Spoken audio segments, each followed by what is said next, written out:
అందరికీ నమస్కారం అండి. ఉండరా నువ్వు. అందరికీ నమస్కారం, వెల్కమ్. ఈరోజు అల్లూరి సీతారామరాజు గారి 127వ జయంతి సందర్భంగా మీ అందరికీ శుభాకాంక్షలు. ఈ ఉత్సవానికి స్వాగతం, సుస్వాగతం.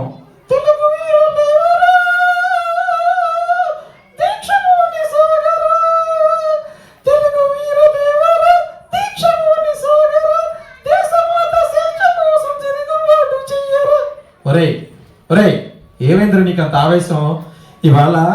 చెప్పు. ఇవాళ అల్లూరి సీతారామరాజు గారి జయంతి కదండి, విప్లవ వీరుడు, స్వాతంత్ర సమరయోధుడు కదా, అందుకు.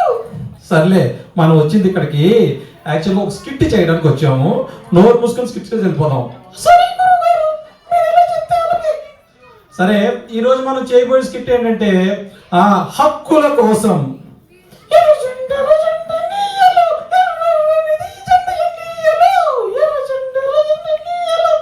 ఒరే, నీకు మరీ ఆవేశం ఎక్కువైపోతుందిరా. అది కాదని చెప్తున్నానా, మనది విప్లవం టైప్ కాదు, కామెడీ టైపు. సరేనా? సరే, స్కిట్ గురించి చెప్తాను, ముందు జాగ్రత్తగా విను. ఈ స్కిట్లో రెండు క్యారెక్టర్లు.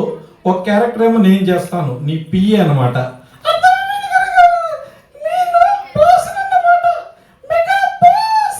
నోర్మి, చెప్పింది పూర్తిగా విను. నీకు ఒక ప్రత్యేకమైన భాష కూడా ఉంటుంది.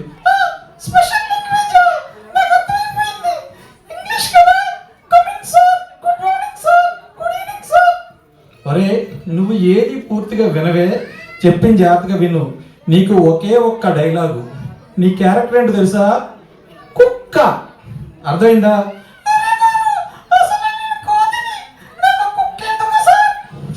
నీకు ఒకే ఒక్క డైలాగు అనాలంతే. అర్థమైందా?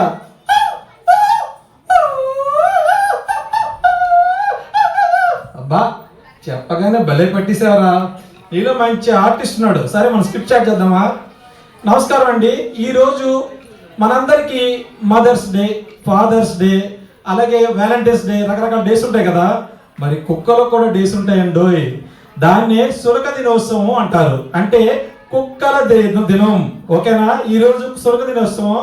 దానికి మన డాక్టర్ భైరవ గారిని మనం ఈ సభకి పిలుచుకున్నాం అనమాట.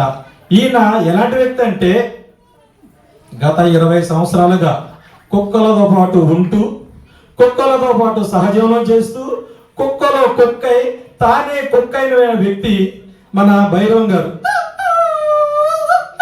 Thank you. మీ గురించి చెప్తున్నాను. అయితే ఈయనకి కుక్క భాష తప్ప మిగతా భాషలు రావు. ఎందుకంటే దాంట్లో అలా లీనమైపోయాడు. కాబట్టి ఈయనతో మనం ఇంటర్వ్యూ చేద్దాము. ఆ ఇంటర్వ్యూలో ఈయన అన్ని కుక్క భాషలో మాట్లాడతారు. మీకు అర్థం కాదు కదా.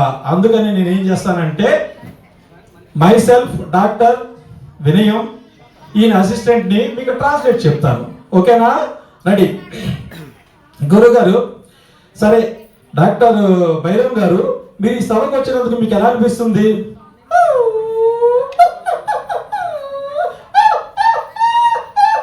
అబ్బా, ఎంత బాగా చెప్పారండి. ఆయనకి ఈ సభకి రావడం ఎలా ఉందంటే, కొత్త స్కూటర్ మీద మూత్ర విసర్జన చేసినట్టు ఉందంట. సరే, ప్రేక్షకులకు కూడా ఏదో క్వశ్చన్ అడుగుదాం. ఓకే, సరే. ఇప్పుడు మిమ్మల్ని మున్సిపాలిటీ వాళ్ళు తీసుకెళ్ళిపోతుంటారు కదా, తీసుకెళ్ళిపోయి కుటుంబ నియంత్రణ ఆపరేషన్ లేదా చంపేస్తుంటారు కదా, దాని మీద మీ స్పందన ఏంటండి?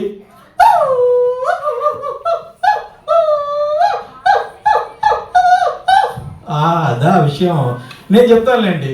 మేమేమైనా తీవ్రవాదులమా, ఉగ్రవాదులమా? మమ్మల్ని విచారించాలి కదా, విచారించడం ఇలా చంపేయడం న్యాయం కాదు కదా అంటున్నారు ఆయన. సరేనండి, ఇంకో క్వశ్చన్ అడుగుతాను. ఏమండోయ్, ఈయనకి కవితలు కూడా వచ్చంటండోయ్.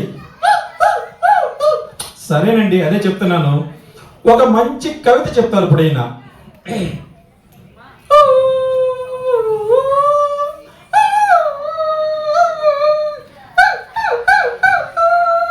సూపర్గా ఉందండి, చాలా బాగుంది కవిత.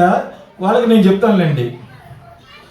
ఆయనకు చక్కని చుక్క, వీళ్ళ ఆవిడ ఒక చక్కని చుక్క, పులిలాంటి ఆయన ముందు అయిపోయాడు కుక్క. వీళ్ళ ఆవిడ చక్కని చుక్క, పులిలాంటి ఇతను అయిపోయాడు దాని ముందు కుక్క. ఆవిడకు పెంపుడు కుక్క, ఆవిడికి ఓ పెంపుడు కుక్క, రోజు దానికి కక్క ముక్క.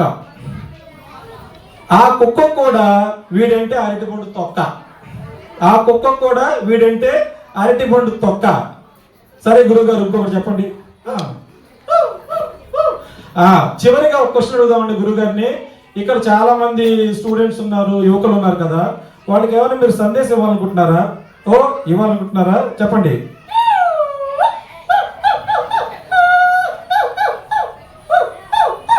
చాలు, చాలా చక్కగా చెప్పారు. ఏమండి, కుక్కలు, ఒక ఆడకుక్క ఉందనుకోండి, అందుకే దాని మగ కుక్క ప్రేమిస్తే ఏం చేస్తుంది? దాన్ని వెంటపడి ఎలా వెళుతుంది. వాళ్ళిద్దరికి మ్యాచింగ్ కుదిరింది అనుకోండి, హాయిగా ఉంటారు, లేకపోతే వెనక్కి వచ్చేస్తుంది. అదే కుర్రోళ్ళు ఏం చేస్తున్నారు? నచ్చిన అమ్మాయి ఒప్పుకోకపోతే వాళ్ళతో బ్లేడ్తో కోసేయడం, గొడ్డలతో నరకడం, యాసిడ్ పోవడం చేస్తున్నారు. అలాంటి చెయ్యొద్దు, మాలాగా మంచిగా ఉండమని చెప్తుంది చివరిగా. ఓకేనా? ఓకే, థ్యాంక్ యూ చెప్తుంది మీ అందరికీ. Thank you very much.